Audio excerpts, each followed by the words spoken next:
G4 has been canceled. This is unfortunate for a lot of the people that work there. I think there are some people that are happy about it because they didn't like Frost and a handful of other people that worked at G4. There were some weird moments, but I figured I'd watch this and we'd talk about it. Here we go.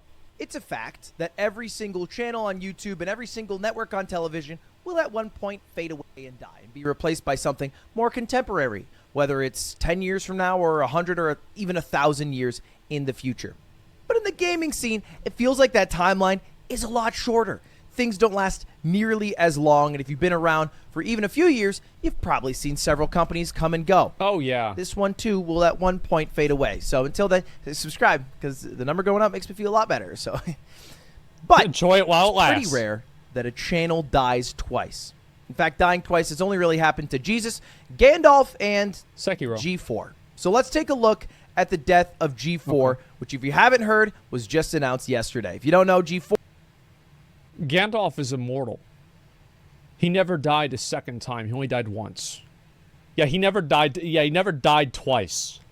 And he wouldn't die in the future because he's an immortal spirit that was made by Iluvatar. And basically, the way it works is that he actually came to Middle-earth to guide the people of Middle-earth to stop Sauron. So he would never really die because he's an immortal spirit. He's a Maiar spirit. So, and the Jesus thing, I mean, I don't know. I don't know about that. A gaming network that started in 2002 that would air at basically every GameStop that was trying to make gaming cool. Hold me, Morgan. Nice try, but the show isn't going to blow up. And it was very formative to a lot of gamers in the early years. Oh, yeah. They eventually faded out in like 2014 and then announced a comeback that was meant to happen in 2021. I never watched this. Here's the announcement trailer. That's right, November 16th, 2021. There, we said it. It's happening. We're committed for realsies.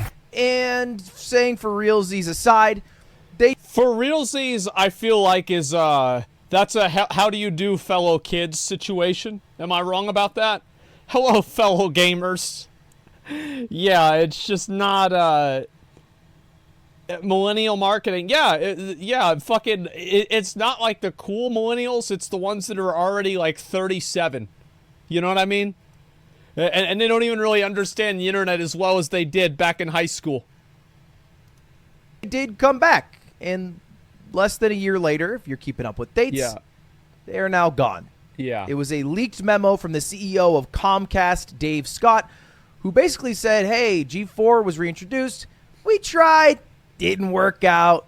See you later. And guys, I know there's some people think it's personal. I'm 36. I'm 37. Like, bro, I'm not talking about you. You guys are cool. You didn't make a fucking a TV channel or a TV network that died in less than a year, okay? Like, you guys are fine. Yeah, that's why, everybody here is cool. It's everybody else that's a loser. Everything effective immediately. And I did say leaked memo because that is also how basically everybody who worked at G4 found out that they got fired. Surprise! This is Gerard the Completionist saying, hey, this tweet is how I found out I lost my job. I saw how this neat. too. Nothing like finding out via an article that you don't have a job anymore while flying home to your grandfather's funeral. Found out from a news article on mental health leave. Okay. I think that's a little bit fucking poetic, right? Like you're on mental health leave, and then you find out from a random article that you don't have to go back to your job anymore because it's gone. You know what I mean? Yeah, it's irony. Oh my god. Was in active negotiations for a contract with G4. Lol. Yeah. Hey, just found out my company shut down. Anyone need a producer? I'm in Hawaii. You get the point. All right. Yeah, a lot of people found out that they were getting let go from this leak. This is unfortunately what sometimes these companies do. The reason why they do it is to prevent insider trading. The same thing happened with the Microsoft merger with Activision. Is that the only people that are going to be doing insider trading are the people that are the executives, okay?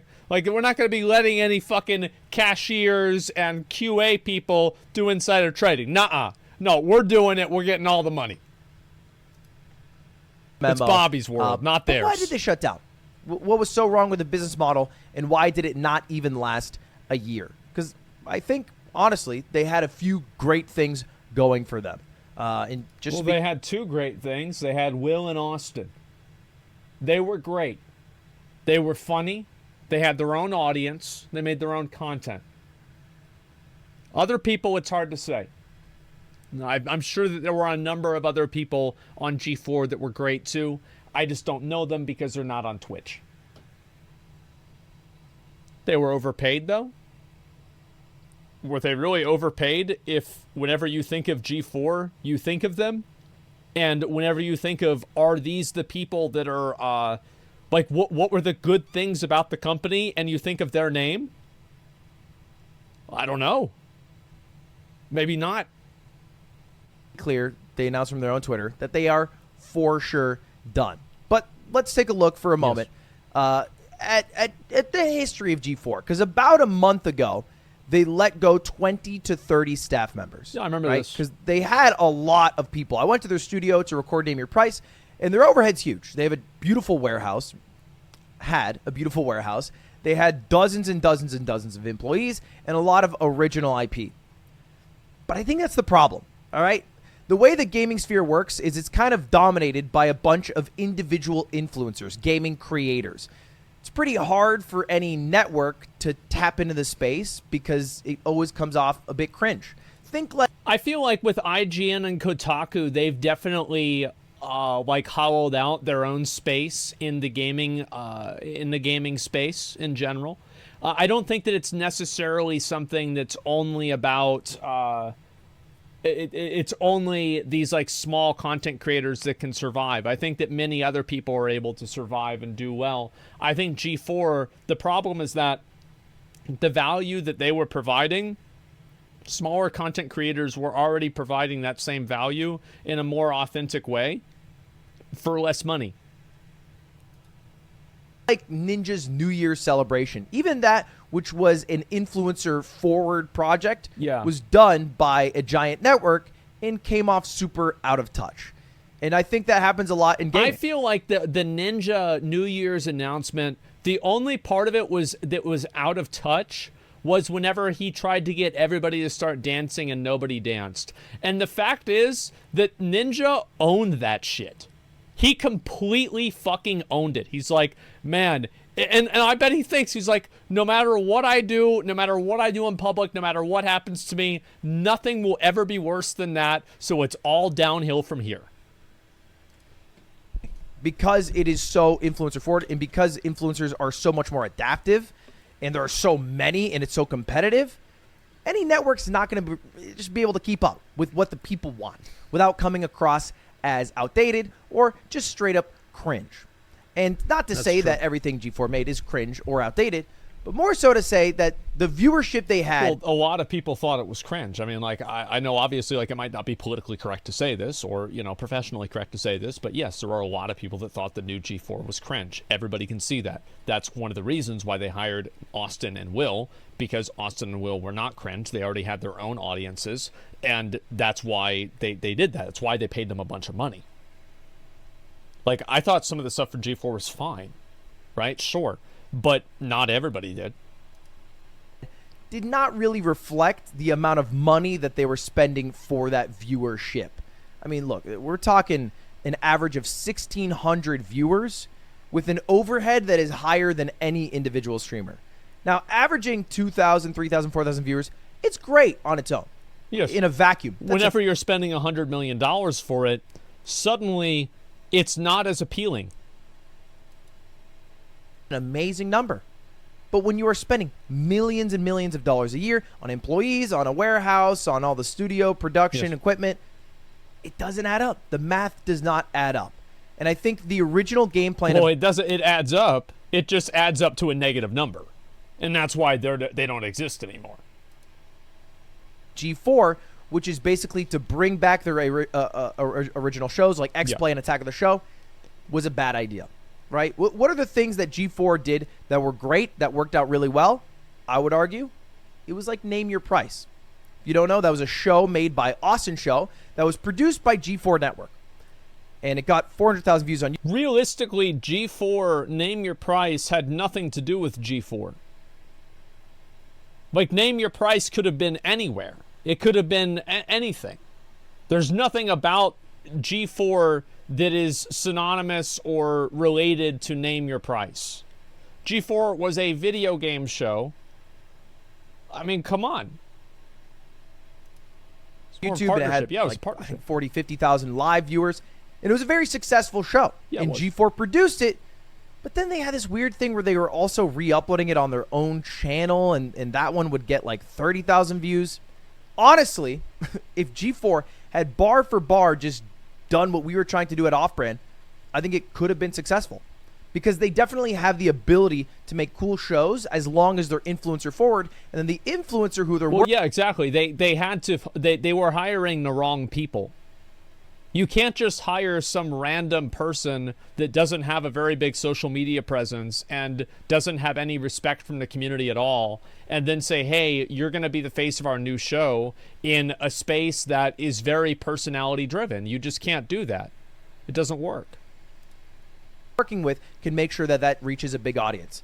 And what G4 like has, a lot of the people on the shows, like, you had no idea who they were, and it sucks that that's the case, because, like, obviously these people can be trying and, you know, they just don't land for whatever reason, but at the end of the day, it is what it is. And with a lot of these people, they just don't have their own audiences. They don't connect with the viewers as well, and because of that, nobody watches them.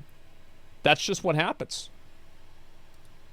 Many people don't have is a great sales arm. They have a better sales arm than any streamer in the world is even close to. Because we're not just talking about like selling Snickers for Name Your Price and now Snickers will get 400,000 views. Wow, cool. We're talking about the ability to sell that to network television. We're talking about the ability that influencers could actually touch traditional media. Like Scott the Woz actually had a show on TV through G4 Network, which I think was a cool opportunity for him that he was really excited about. It makes sense that they're able to do that. G4 is owned by Comcast. Unfortunately, though, the overhead was too big to keep a lot of their original IP going, which wasn't really hitting the mark in terms of viewership. And although that might be the lifeblood and there was a lot of great talent in there, it just wasn't working. They needed to cut it earlier, and they needed to focus on... Sometimes you have to understand that, like, somebody being talented doesn't mean that they're going to be successful. Because in the way that, like, there's a lot of streamers that you can say do a good job, and, like, I could probably break down why, like, some streamers that people think should be successful aren't successful, etc. But it's a very complex thing. And at the end of the day, you're either getting the numbers or you're not getting the numbers. That's it. It doesn't matter about if the gamers are sexist. It doesn't matter about your time slot. It doesn't matter about what you look like. It doesn't matter about what you're saying. You're either getting the numbers or you're not getting the numbers. And that's the way it goes. Everything else is all fine print compared to the numbers. It's luck. Is it luck? I think that obviously with a lot of people, like, for example, I got lucky that I grew up with two parents that have English degrees and both have, master's degrees and college education, right? I got extremely lucky with that. Did I get lucky that people liked watching me on my stream? I don't really know. I mean, I started from zero. I just made videos, and then eventually people started watching as well. Now, I think that a lot of people think that things are luck whenever they don't want to acknowledge that they're not putting in the effort to make them a reality. On making shows, and it was announced that even Carl Jacobs was working on a show with G4.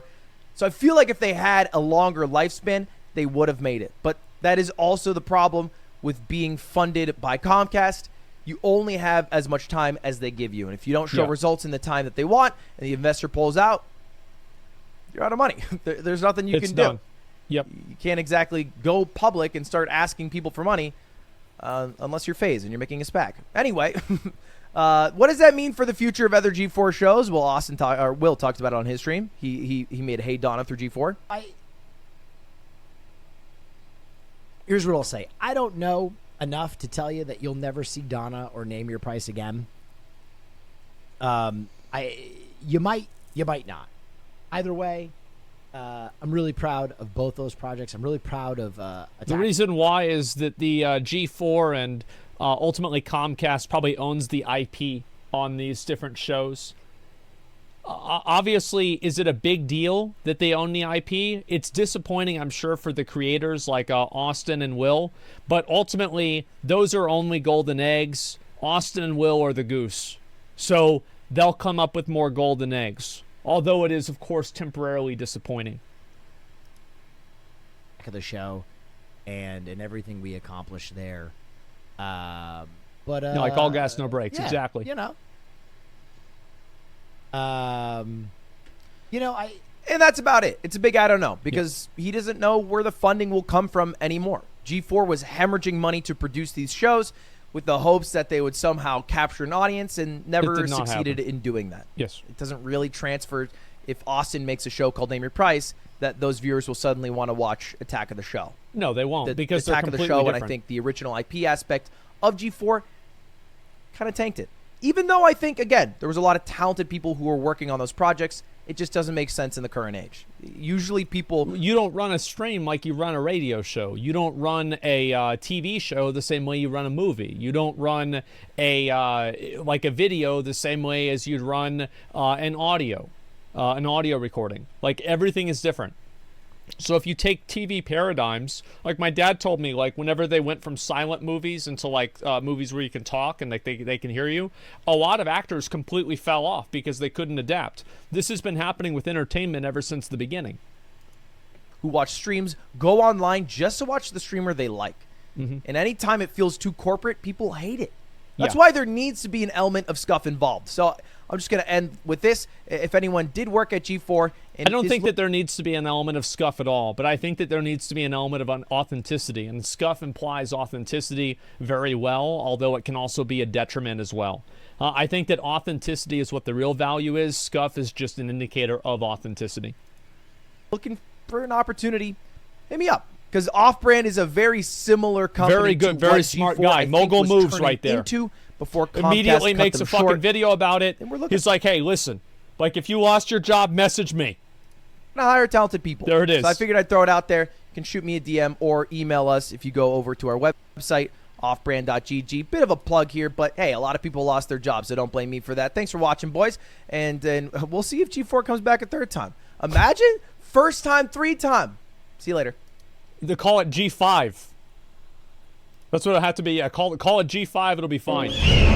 I'll watch this later on. Not right now. I gotta go have dinner with my dad. I'm gonna link the video. I think obviously, as usual, Ludwig has very good takes on this kind of stuff. I love watching his videos. I watch pretty much every single one of them. So yeah, I mean, I'm really glad to see that, and I think videos talking about this kind of stuff is important because it also, lifts the veil a little bit and lets the viewers be able to understand, where people are coming from. I'm probably gonna be back online later on tonight. I don't really plan on playing a lot more New World today. I wanted to wait till tomorrow, and I might do some other stuff tonight. But I might just do more New World today too. It just kind of depends on how I feel and what I feel like doing. So yeah, more Overwatch 2, more on December, maybe some more WoW stuff, etc. So yeah, thanks a lot for watching, guys. I really fucking appreciate it. Make sure to subscribe and give Ludwig a like because I just said I do like these videos a lot. They are great content for me. Always something to talk about. Anyway, boys, until next time. Peace!